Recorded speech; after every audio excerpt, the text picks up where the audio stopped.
نحمده ونصلي على رسوله الكريم اما بعد فاعوذ بالله من الشيطان الرجيم بسم الله الرحمن الرحيم يا ايها النبي انا ارسلناك شاهدا ومبشرا ونذيرا وداعيا الى الله باذنه وسراجا منيرا صدق الله العظيم۔ اللہ رب العزت نے تمام انسانوں کی ہدایت کے لیے انبیاء علیہم السلام کو بھیجا۔ یہ انسان جس کے بارے میں اللہ نے کہا قرآن مجید میں وَسَخَّرَ لَكُم مَّا فِي السَّمَاوَاتِ وَمَا فِي الْأَرْضِ، کہ جو کچھ آسمان و زمین میں ہے سب کچھ انسان کے کام میں لگا دیا گیا ہے، انسان کے تابع کر دیا گیا ہے۔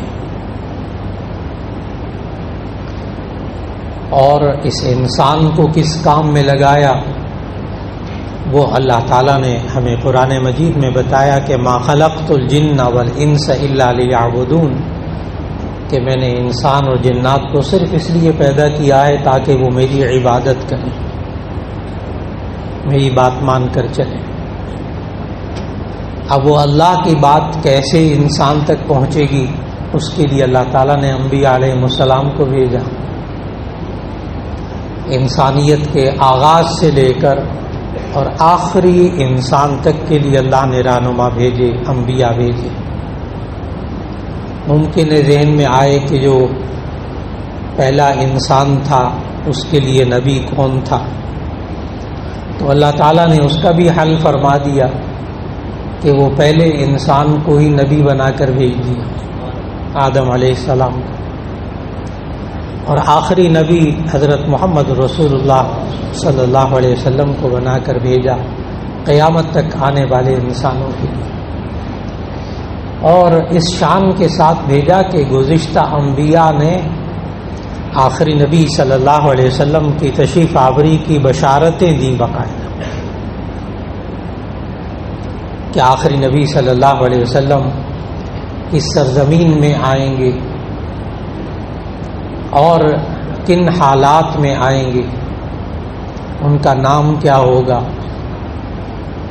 ان کا نام مبارک تک گزشتہ انبیاء نے اپنی قوموں کو بتایا۔ قرآن مجید میں سورہ صف کی آیت وَإِذْ قَالَ عِيسَى ابْنُ مَرْيَمَ يَا بَنِي إِسْرَائِيلَ إِنِّي رَسُولُ اللَّهِ إِلَيْكُمْ مُصَدِّقًا لِمَا بَيْنَ يَدَيَّ مِنَ التَّوْرَاةِ وَمُبَشِّرًا بِرَسُولٍ يَأْتِي مِن بَعْدِهِ اسْمُهُ أَحْمَدُ، کہ میرے بعد ایک نبی آئیں گے جن کا نام احمد ہوگا صلی اللہ علیہ وسلم۔ اور نبی صلی اللہ علیہ وسلم یہ عیسوی سال جو اب 2022 چل رہا ہے، اس حساب سے نبی صلی اللہ علیہ وسلم 571 عیسوی کو تشریف لائے دنیا میں، اپریل کا مہینہ تھا، اور 570 سال میں کسی ماں نے اپنے بچے کا نام احمد نہیں رکھا، باوجود کہ عیسیٰ علیہ السلام اپنی قوم کو بتا چکے تھے۔ اسی طرح نبی صلی اللہ علیہ وسلم کیا کھائیں گے کیا نہیں کھائیں گے، یہ تک گزشتہ کتابوں کے ماننے والوں کو ان کے نبی نے بتایا تھا۔ نبی صلی اللہ علیہ وسلم کے جسم اطہر کی نشانیاں تک گزشتہ آسمانی کتابوں میں بیان ہوئی۔ آخری نبی صلی اللہ علیہ وسلم کے مزاج کے بارے میں، آپ کے رویوں کے بارے میں، آپ کا مزاج کیسا ہوگا، آپ کے رویے کیسے ہوں گے، یہ تک گزشتہ آسمانی کتابوں میں موجود تھے۔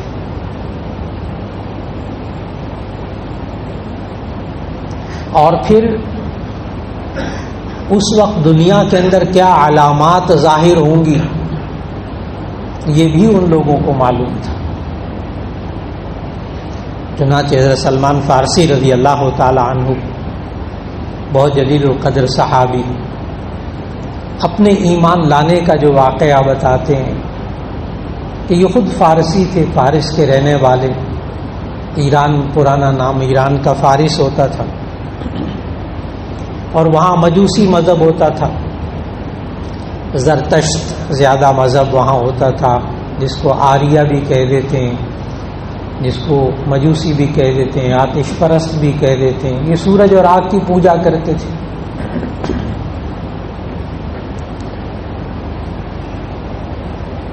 یہاں تک کہ شاہ ایران کے دور تک جو ایران کا جھنڈا ہوتا تھا اس میں سورج دکھایا جاتا تھا، اب نہیں ہے، اس وقت سورج ہوتا تھا اس میں، ان کا یہ مذہبی نشان سمجھا جاتا تھا۔ تو یہ لوگ سورج کی پوجا کرتے تھے، فارس کے رہنے والے۔ حضرت سلمان فارسی رضی اللہ تعالیٰ عنہ کہتے ہیں میں بھی اسی طرح آتش پرست تھا، آگ کی پوجا کرتا تھا۔ ہمارے پاکستان میں بھی یہ مذہب پایا جاتا ہے، کراچی میں بھی اس کی عبادت گاہیں ہیں ابھی بھی۔ یہ عام گھر ہوتے ہیں، عام گھر ہوتے ہیں، لیکن ان گھروں کے باہر دو شمعیں ہیں وہ جلتی رہتی ہیں، بالکل گیٹ پر، مین گیٹ پر دو شمعیں ہیں، وہ ہر وقت صبح شام ہر وقت 24 گھنٹے آگ جلتی رہتی ہے۔ یہ ان کی نشانی ہے مجوسیوں کی کہ وہ آریہ مذہب والوں کی وہاں وہ عبادت گاہ ہوتی ہے ان کی۔ تو یہ بھی سورج کی آگ کی پوجا کرتے تھے۔ کہنے لگے کہ اس وقت، یہ نبی صلی اللہ علیہ وسلم کی تشریف آوری سے بہت پہلے کی بات، کہتے ہیں کہ وہاں میں نے آسمانی مذہب، عیسائی مذہب میں نے اختیار کر لیا کہ اللہ کو ایک مانے، اور انجیل اس وقت وہاں بائبل وہاں سامنے آئی تو انہوں نے عیسائیت اختیار کر لی۔ ابھی نبی صلی اللہ علیہ وسلم پیدا بھی نہیں ہوئے تھے، تشریف نہیں لائے تھے دنیا میں۔ کہتے ہیں والد صاحب نے مجھے بہت، گھر والوں نے سختی بھی کی، کیوں مذہب بدلا، لیکن بالآخر یہ وہاں سے نکلے۔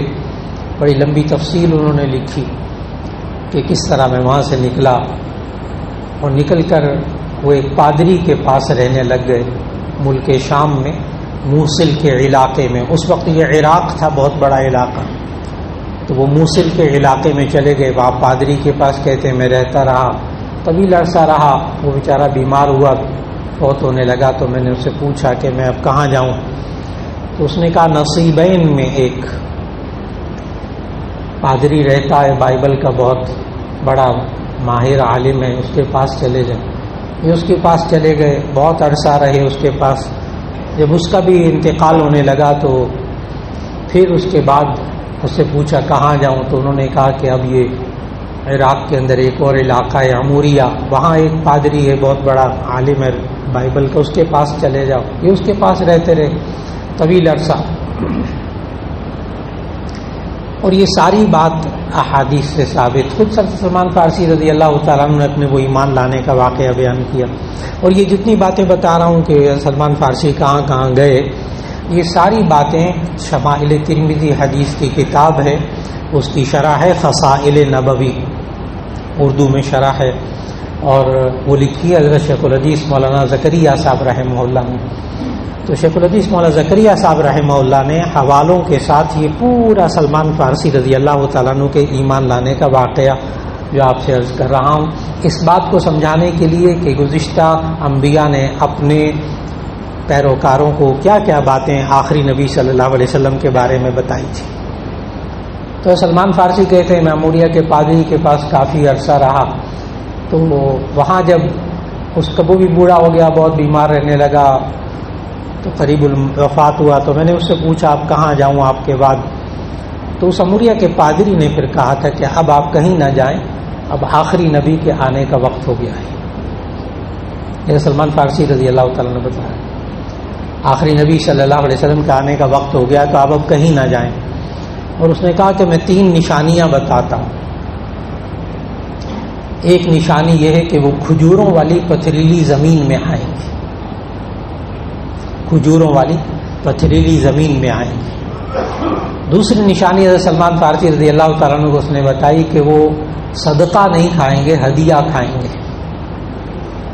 صدقہ نہیں کھائیں گے وہ جو آخری نبی آئیں گے۔ تیسری نشانی یہ بتائی کہ ان کے دونوں کندھوں کے درمیان مہر نبوت ہوگی۔ یہ صحائح ستہ میں سب میں یہ باب قائم کیا، باب ما جاء فی خاتم النبوہ، ایک ہے خاتم النبیین آخری نبی، وہ ایک الگ ہے. ایک ہے خاتم النبوہ، خاتم کہتے ہیں انگوٹھی کو، مہر کو، مہر نبوت. تو وہ آخری نبی صلی اللہ علیہ وسلم جو آئیں گے ان کے دونوں کندھوں کے درمیان مہر نبوت ہوگی. دونوں کندھوں کے درمیان سرمئی رنگ کا ابھرا ہوا گوشت تھا نبی صلی اللہ علیہ وسلم کے. تو ان دونوں کے کندھوں کے درمیان مہر نبوت ہوگی. اور یہ تمام صحائف ستہ کی کتابوں میں باقاعدہ باب قائم کر کے احادیث ذکر کی گئی ہیں اس نشانی کے بارے میں. کہتے ہیں کہ میں وہاں ابھی عراق میں تھا تو مکے کا ایک قافلہ آیا بنو کلب کا، بہت بڑا تاجروں کا قافلہ تھا. تو کہتے ہیں میں اس کے ساتھ مکے میں آ گیا، کہ کھجوروں والی سرزمین وہ بھی ہے. کہتے ہیں میں مکے میں آیا تو وہاں مدینہ طیبہ کا، اس وقت مدینہ طیبہ کا پرانا نام ہوتا تھا یثرب. یثرب یہ نام مدینہ منورہ کا پرانا نام قرآن مجید میں بھی ہے. یا اہل یثرب لا مقام لکم فارجعوا. تو یثرب یہ پرانا نام مدینہ منورہ کا. تو کہتے ہیں وہ یثرب سے ایک یہودیوں کا قافلہ بنو قریظہ کا وہ آیا، اور بنو کلب نے دھوکے کے ساتھ میرے مال پر قبضہ کیا اور مجھے غلام بنا کر بنو قریظہ کے ہاتھ بیچ دیا. اللہ کا نظام ہے، اللہ کا نظام ہے. کہتے ہیں میں یثرب میں آ گیا، مدینہ منورہ میں آ گیا، اور طویل عرصہ ان کی اچھی خاصی عمر. ابھی عرض کروں گا کہ جب انہوں نے اسلام قبول کیا اس وقت کتنی عمر تھی، کیونکہ اتنا عرصہ فلاں پادری کے پاس، اتنا فلاں کے پاس، اتنا فلاں کے پاس. سلمان فارسی کہتے ہیں کہ میں مدینہ میں یثرب میں وہاں ایک دن کھجوریں توڑ رہا تھا درخت پہ چڑھ کے. تو مجھے نیچے آوازیں آئیں کہ کوئی صاحب مدینہ منورہ میں تشریف لائے ہیں اور وہ یہ کہتے ہیں کہ میں اللہ کا آخری نبی ہوں. یہ وہ واقعہ ہے جب قباء کے موقع پر نبی صلی اللہ علیہ وسلم سب سے پہلے آئے حضرت ابو ایوب انصاری رضی اللہ تعالیٰ عنہ کے گھر میں. تو وہ وہی ماحول تھا. حضرت ابو ایوب انصاری کے گھر میں تھے اس وقت، اور وہیں قباء کے علاقے میں. تو سلمان فارسی کہتے ہیں کہ میں نے کھجوروں کے درخت پہ چڑھے میں نے سوچا کہ ہے تو کھجوروں والی پتھریلی زمین مدینہ منورہ یثرب. ایک نشانی مل گئی ان کو. کہنے لگے میں کسی طرح بھاگنے کی کوشش کی کہ جاؤں ذرا. تو اس یہودی مالک نے بھی بڑی پٹائی کی سلمان فارسی کی، کہاں جا رہے ہو، کدھر جا رہے ہو، کام کرو. کہتے ہیں بہرحال وقت نکال کے، لمبی بات کہ وقت نکال کے کہتے ہیں میں ایک تھالی میں کھجوریں لے کر میں گیا، دیکھا کہ کہاں ہیں وہ آخری نبی. تو میں ان کے پاس گیا اور جا کر کہا کہ یہ آپ کے لیے کھجوریں ہیں. تو نبی صلی اللہ علیہ وسلم نے فرمایا کیسی کھجوریں ہیں؟ میں نے کہا یہ آپ کے لیے صدقہ ہیں.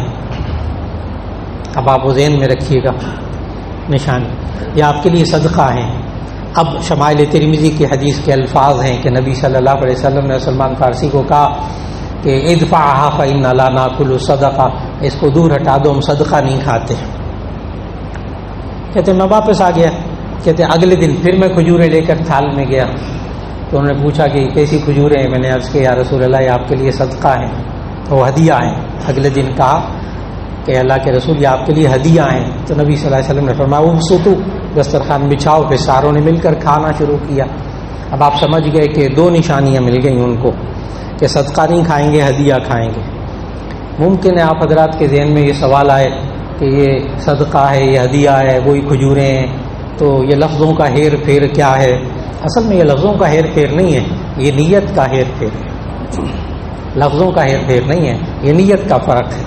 صدقہ کہتے ہیں، ملا علی قاری رحمہ اللہ بخاری شریف کی شرح لکھی تو اس میں صدقے کی تعریف کی ہے.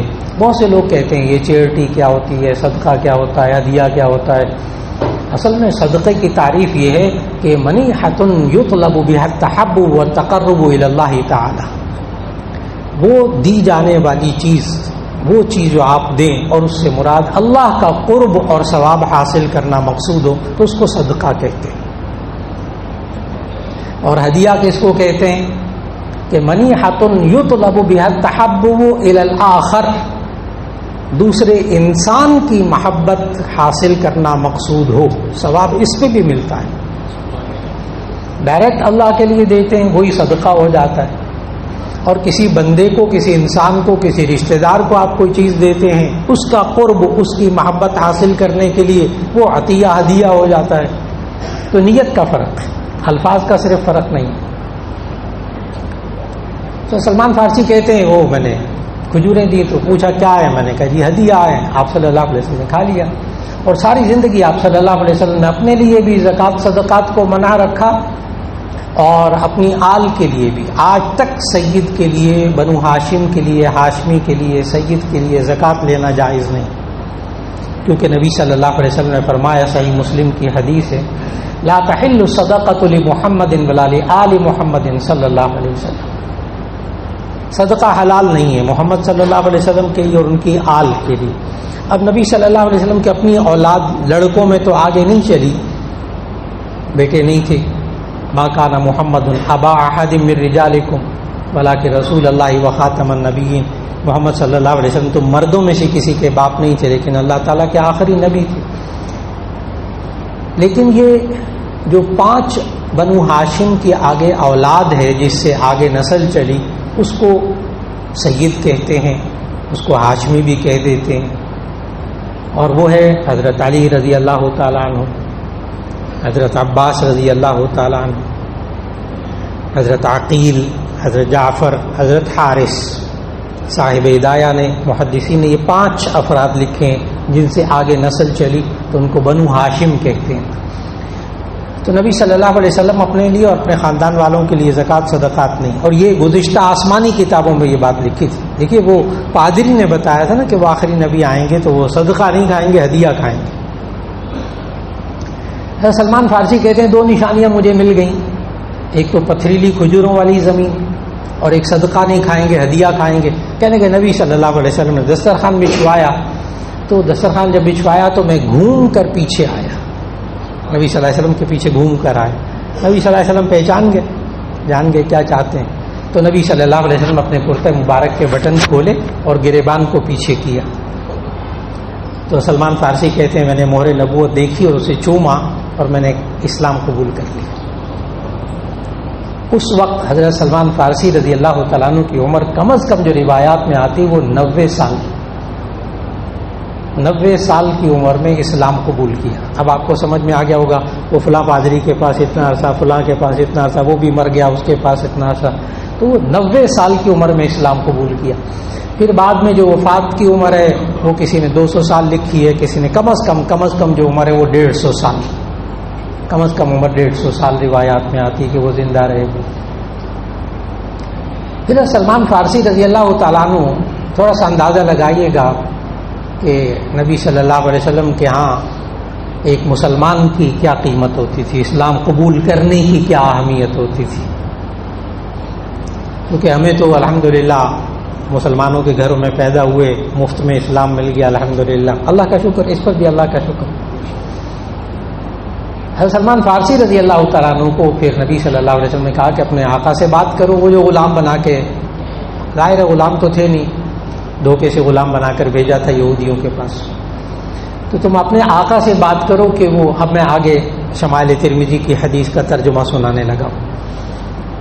تو سلمان فارسی رضی اللہ تعالیٰ عنہ کہتے ہیں کہ مجھے کہا کہ آقا سے بات کرو وہ تمہیں آزاد کر دے. تو اس نے، مالک نے کہا 90 سالہ ملازم، کھجوریں توڑنے والا، باغات میں کام کرنے والا. تو آقا نے، اس کے مالک نے کہا کہ جی وہ 300 اوقیہ چاندی، جو کئی کلو چاندی بنتی ہے، 300 اوقیہ چاندی دے دیں اور پھر 300 درخت لگائے کھجور کے، اور وہ 300 کھجور کے درخت لگانے کے بعد جب وہ کھجور کا درخت پھل دینے لگے گا نا تو سلمان فارسی آزاد ہو جائے گا. اب آپ حضرات میں سے جو ملتان، مظفر گڑھ، وہ کھجوروں والی زمینوں سے تعلق رکھتے ہیں، انہیں معلوم ہوگا کہ یہ کم از کم 5 سال، 8 سال، 10 سال بعد جو بڑی درخت ہوتے ہیں وہ کھجوریں دیتے ہیں. وقت لگتا ہے اچھا خاصا. 300 درخت لگائے کھجوروں کے، پھر جب پھل دیں گے تو یہ آزاد ہوں گے. نبی صلی اللہ علیہ وسلم 300 اوقیہ چاندی تو دے دی، اور وہ 300 درخت نبی صلی اللہ علیہ وسلم نے منگوائے، کھجوروں کے پودے منگوائے، اور 299 درخت، ایک کم 300، 299 درخت. یہ شمائل ترمذی کی حدیث کا ترجمہ سنا رہا ہوں کہ 299 درخت خود نبی صلی اللہ علیہ وسلم نے اپنے ہاتھ سے لگائے، اپنے ہاتھ سے دست مبارک سے لگائے. اور ایک درخت جو تھا نا ان کھجوروں میں سے، وہ حضرت عمر رضی اللہ تعالیٰ عنہ نے لگا دیا کہ ایک درخت میں بھی لگا دوں برکت کے لیے. آگے حدیث کے الفاظ یہ ہیں فحملت من عامه الا نخلة واحدة،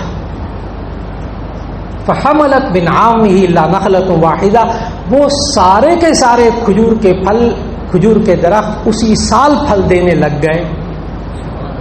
کہاں وہ 5 سال 8 سال، اسی سال پھل دینے لگ گئے. الا نخلۃ واحدہ، سوائے ایک کھجور کے درخت کے. 299 نے پھل دینا شروع کر دی. نبی صلی اللہ علیہ وسلم پوچھا بھی صحابہ سے ما هذه النخلہ، اس کھجور کے درخت کو کیا ہوا، اس نے پھل نہیں دیا. حضرت عمر رضی اللہ تعالیٰ عنہ نے کہا انا غرستها یا رسول اللہ، اللہ کے رسول صلی اللہ علیہ وسلم میں نے یہ لگایا تھا، یہ درخت میں نے لگایا، اس نے پھل نہیں دیا. نبی صلی اللہ علیہ وسلم نے اس حدیث میں موجود کہ اسی وقت وہ درخت کو اکھیڑا اور اپنے دست سے مبارک سے پھر دوبارہ اسے لگایا. فحملت من عامه، اس نے بھی اس سال سے پھل دینا شروع کر دی. یہ نبی صلی اللہ علیہ وسلم کا معجزہ. لیکن آپ حضرات کے ذہن میں پوری حدیث سننے کے بعد کہیں یہ بات بھی ذہن میں نہ آ جائے حضرت عمر رضی اللہ تعالیٰ عنہ کے بارے میں کہ جی وہ حضرت عمر نے کھجور کا درخت لگایا تھا، اس نے دیکھو نا پھل ہی نہیں دیا، تو کہیں حضرت عمر کی شان میں کمی ذہن میں نہ آ جائے، کمی ذہن میں نہ آ جائے. تو اس کا جواب بھی ذہن میں رکھیے گا. محدثین نے اس کا جواب لکھا کہ حضرت عمر رضی اللہ تعالیٰ عنہ کے درخت نے پھل کیوں نہیں دیا. محدثین نے لکھا کہ اگر حضرت عمر رضی اللہ تعالیٰ عنہ کے ہاتھ مبارک سے لگایا ہوا درخت پھل دے دیتا تو نبی کا معجزہ نہ رہتا. اس لیے کہ معجزہ اس کو کہتے ہیں جو عام انسان سے ظاہر، غیر نبی سے ظاہر نہیں ہو سکتا، نبی کے علاوہ سے ظاہر نہیں ہو سکتا. اس لیے حضرت عمر کی شان اپنی جگہ. اب یہ ساری بات احادیث میں موجود، کس طرح ایک 90 سالہ شخص اسلام قبول کرتا ہے اور اس کو ان حالات سے نکالنے کے لیے نبی صلی اللہ علیہ وسلم نے اس ایک شخص کے ایمان کی کتنی قدر فرمائی. یہ سب باتیں گزشتہ آسمانی کتابوں میں موجود. آپ وہ آیت پڑھیں گے نا قرآن مجید میں سورۃ البقرہ کی کہ وہ لوگ، یہ یہود و نصارہ، یہ مشرکین مکہ خود دین ابراہیمی پر عمل کرتے تھے، دعویٰ یہی کرتے تھے ہم دین ابراہیمی پر ہیں. یہود و نصارہ یہ اس حد تک نبی صلی اللہ علیہ وسلم کی تشریف آوری کو یقینی سمجھتے تھے، پہچانتے بھی تھے، نشانیاں بھی سمجھتے تھے کہ میں آیت پڑھنے لگا اس کا ترجمہ کروں گا تو آپ کو حیرت ہوگی اللہ تعالیٰ کیا کہہ رہا ہے. یعرفونہ کما یعرفون ابناءہم، یعرفونہ کما یعرفون ابناءہم. یہ لوگ یہود و نصارہ نبی صلی اللہ علیہ وسلم کو اس طرح پہچانتے تھے جیسے اپنے بیٹوں کو پہچانتے تھے. جیسے ہمارا بیٹا ہو نا سامنے تو ہم کہتے ہیں میرا بیٹا، بڑے یقین کے ساتھ کہتے ہیں میرا بیٹا. جس طرح اپنے بیٹوں کو پہچانتے تھے کہ یہ میرا بیٹا ہے، اس طرح یہ نبی صلی اللہ علیہ وسلم کو پہچانتے تھے. اتنا یقین تھا ان کے اندر. یہاں تک کہ نبی کریم صلی اللہ علیہ وسلم کے مزاج مبارک کے بارے میں بھی، آپ کے اندر کیا خصوصیات ہوں گی، آپ کی طبیعت کیسی ہوگی، مزاج کیسا ہوگا، یہ تک گزشتہ آسمانی کتابوں میں موجود تھا. ایک اور حدیث سے سنانے لگا کہ ایک یہودی عالم تھے، ان یہودی عالم نے نبی صلی اللہ علیہ وسلم کے ساتھ تجارت کی، ایک ڈیل کی. اس کو ہم حدیث میں اور فقہ اسلامی میں بیع سلم کہتے ہیں، یعنی ایڈوانس پیسے دے دینا اور جب وہ غلہ اگے تو اس وقت اتنی بوری اتنے من غلہ دے دینا. تو نبی صلی اللہ علیہ وسلم سے یہ تجارت کی، بیع سلم کی کہ نبی صلی اللہ علیہ وسلم کو ایڈوانس پیسے دے دیے اور یہ کہا کہ فلاں دن اور فلاں موسم میں آ کر، فلاں تاریخ کو میں آپ سے آ کر اتنی کھجوریں لے جاؤں گا. اتنی کھجوریں لے جاؤ. یہ خود کہتے ہیں یہودی عالم، جس نے اپنے آپ کو عالم ظاہر نہیں کیا تھا، تورات کے بہت ماہر تھے. یہ خود کہتے ہیں کہ جئت یوما قبل یومین او بثلاث، کہ میں 2-3 دن پہلے ہی آ گیا. جو مقررہ تاریخ تھی، جو دن اور تاریخ طے ہوئے تھے، اس سے میں پہلے ہی آ گیا. چند دن پہلے نبی صلی اللہ علیہ وسلم صحابہ کے درمیان بیٹھے ہوئے تھے، تو میں نے نبی صلی اللہ علیہ وسلم کا دامن مبارک پکڑ لیا، اور دامن مبارک پکڑ کے میں کہنے لگا کہ تم جو قریش کے لوگ ہو نا، یہ حق صحیح طریقے سے ادا نہیں کرتے، وعدہ پورا نہیں کرتے، مال جو ہے نا وہ وقت پہ نہیں دیتے. حضرت عمر رضی اللہ تعالیٰ عنہ بھی بیٹھے ہوئے تھے صحابہ میں. حضرت عمر رضی اللہ تعالیٰ نے جلا لیا ہے ماشاءاللہ شخصیت، کھڑے ہو گئے، کہنے لگے اے اللہ کے دشمن، اگر مجھے میرا اللہ کا ڈر نہ ہوتا نا تو میں بھی تیرا سر قلم کر دیتا جو تو نبی صلی اللہ علیہ وسلم کی شان میں باتیں کر رہا ہے. ان کو غصہ ہے.